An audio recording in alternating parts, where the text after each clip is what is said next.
როგორ უნდა შევთავაზოთ ბავშვს ახალი საკვები, რას უნდა მიაქციოს მშობელმა ყურადღება და რა პროდუქტებს უნდა მიენიჭოს უპირატესობა. ამ და სხვა აქტუალურ საკითხებზე გვესაუბრება თბილისის სახელმწიფო სამედიცინო უნივერსიტეტის პროფესორი, პედიატრი, ნუტრიციოლოგი ნინო თოთაძე. მისი განმარტებით ასაკის გათვალისწინებით ბავშვი უნდა იკვებებოდეს მრავალფეროვანი საკვებით. მან უნდა მიიღოს ხილი, ბოსტნეული, ბურღულეული, ცილოვანი და რძის პროდუქტები. მნიშვნელოვანია, რომ რა თქმა უნდა დამატებითი კვების დაწყების დროს და ახალი საკვები პროდუქტების გაცნობის დროს ყველა საკვები პროდუქტი იყოს რა თქმა უნდა ასაკთან შესაბამისობაში, მნიშვნელოვანია იყოს უსაფრთხო და ასევე ჰიგიენური წესით მომზადებული. მნიშვნელოვანი ალბათ და საინტერესოა მშობლებისთვის, რომ გარკვეული მზაობა ბავშვებს დასაწყისისთვის სწორედ ახალი საკვები პროდუქტების შეცნობისა აქვთ მათი ზრდა განვითარების კუთხით. მიუხედავად იმისა, რომ ყველა ბავშვის განვითარება ინდივიდუალურია, მათი მზაობა მაინც ძირითადად 6 თვის ასაკში ხდება. რა შეიძლება იყოს ეს ნიშნები, ხო? მნიშვნელოვანია, რომ ბავშვებს უკვე აქვთ უნარი ისხდნენ თავიანთ ადაპტირებულ სკამზე მაგიდასთან, ასევე აქვთ უკვე კონტროლი ზურგის და თავის. როდესაც საკვებს დაინახავენ, აღებენ პირს, შესაბამისად საკვები მოთავსდება რა ენის წვერზე ის გადააქვთ უკანა მხარეს, მეტად უკეთესია ყლაპვა და ასევე მნიშვნელოვანია, რომ უკეთესად არის განვითარებული ცხვირით სუნთქვის პროცესი, რაც ასევე ეხმარებათ მათ კვების პროცესში და ასევე მნიშვნელოვანია, რომ აქვთ უფრო მოტორიკაც განვითარებული ხელიდან ხელში გადატანის, თქვათ იგივე სათამაშოსი ან რაიმე მცირე ნივთების და ასე შემდგომ.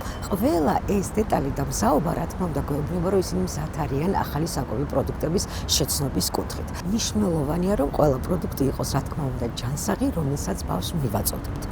რაც შეეხება ტექსტურის კუთხით, რა თქმა უნდა იწყებს რა ბავშვი თხევადი საკვებით, ზუსტად 6 თვის ასაკიდან ის გადადის ნახევრად მყარ საკვებზე. ამ შემთხვევაში კონსისტენცია არის დაახლოებით, ეგრეთ წოდებულად უწოდებთ ხოლმე პიურის კონსისტენციის, მაგრამ ეს არის გლუვი ზედაპირის მქონე, შესაძლებელია ამ შემთხვევაში დაბლენდერებული საკვებით ვისარგებლოთ, თუმცა დაახლოებით 8 თვის ასაკიდან უკვე შესაძლებელია მათ ჰქონდეთ არა უკვე გლუვი, არამედ ხაოიანი ზედაპირის მქონე პროდუქტი, რომელიც ეგრეთ წოდებული დაჭყლეტის საშუალებითაც კი მიიღება, თუნდაც ჩანგლის საშუალებით და ასე შემდგომ. ნინო თოთაძის თქმით, ბავშვს არ უნდა მიეწოდოს 2 ან მეტი ახალი საკვები ერთდროულად. როგორც მან აღნიშნა, ყოველი ახალი პროდუქტის შეთავაზებისას უმჯობესია 3-დან 5 დღემდე შუალედის დაცვა. საკვების მიწოდება სასურველია კოვზით და არა ბოთლით. სპეციალისტმა ამ საკითხზე მშობლებისთვის გარკვეული რეკომენდაცია გასცა. მრავალფეროვანი საკვები პროდუქტების გაცნობის დროს მნიშვნელოვანია გარკვეული წესების დაცვა. პირველი, აუცილებელია საკვები პროდუქტი ბავშვს მიეწოდოს კოვზით. კოვზი იყოს ჯობს სილიკონის, წვერი მომრგვალებული ფორმის და ასევე სასურველია, რომ სახელური იყოს უფრო ფართე, რომელზეც ადაპტირებას უფრო ადვილად მოახდენს ბავშვი.